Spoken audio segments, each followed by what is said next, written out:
I will catch that crazy bug gang Please let that be the end of the sentence. while making the world's coolest action blockbuster.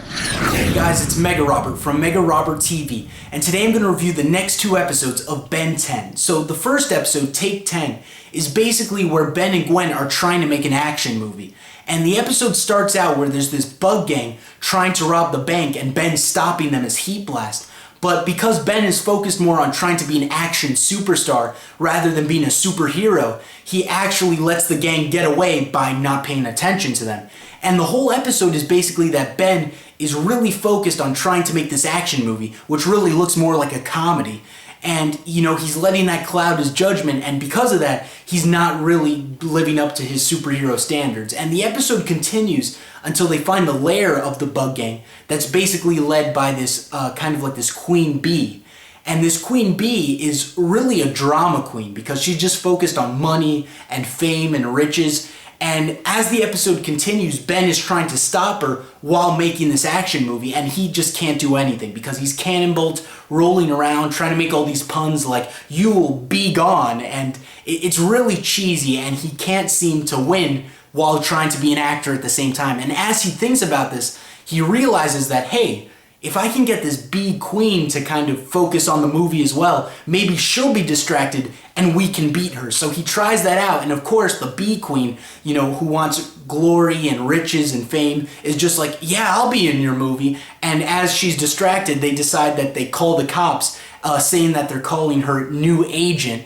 And eventually the cops come and the whole gang gets arrested, you know, for robbing the bank and all these other crimes. And that's basically where the episode ends. It's really like the shortest summary I've ever done on this channel because they're only 11-minute episodes. But all the other episodes I've ever reviewed before this have really felt like longer 30-minute episodes almost. But this one definitely feels like a 10-minute episode. So the next episode, Animo Farm, is where Grandpa Max takes Ben and Gwen to a corn festival. And Ben, of course, is like, I'm not going to this corn festival. No way, it sounds boring.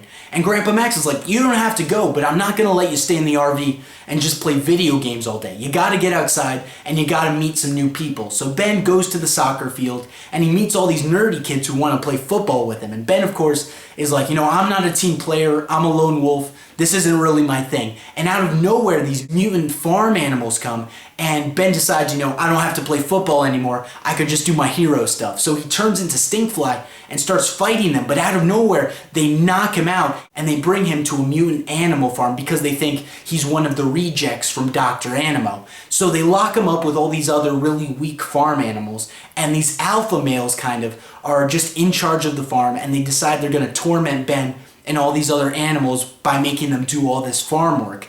And Ben decides that he's got to be a team player now as Stinkfly and lead all these other animals to victory over the alpha male. And on paper, this episode seems like it could really be fun, but this episode is just really mismatched with the rest of the series. This one is honestly the perfect example of what people were scared the Ben 10 reboot would be. Like, people were scared it was going to be episodes with random characters, random plot that didn't tie in at all to the Ben 10 franchise. And luckily, so far, that's not what the new Ben 10 show has been. It's actually been a really fun show that's really faithful to the original. The only thing I could say is, watching Stinkfly on screen, it's cool to see the voice actor who played both Kevin 11 and Beast Boy from Teen Titans be on the show and doing the voice of Stinkfly. The only thing that I could say was kind of cool was this villain, one of the alpha animals, who's this sheep with his head hidden in his wool, and then when he attacks, his head comes out and it turns out it's the head of a wolf. So it's kind of like a cool design to that villain.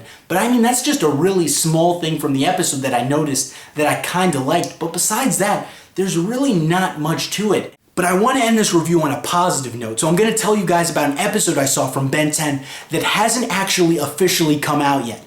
So the episode is called Riding the Storm Out, and you guys might have seen some pictures from it online somewhere. Well, I actually got to see the full episode, and guys, that's a real Ben 10 episode. It's got action, it's got comedy, it's got a new alien fusion mix from a broken Omnitrix. It's got a ton of stuff, and I don't want to spoil anything, but just to tell you guys, after seeing that episode, it really looks like the new Ben 10 series is actually going to go in a pretty plot-driven direction after this. Like, there's some serious foreshadowing in that episode for a possible arc that's going to start soon in the Ben 10 franchise. But I don't want to spoil anything right here. You know, this episode is just a review of Take 10 and Animo Farm. But just to end it on a positive note, there are some really good episodes to come, so I'm really excited for those. So yeah, guys, question of the day. What did you guys think about these two episodes? Tell me in the comment section below.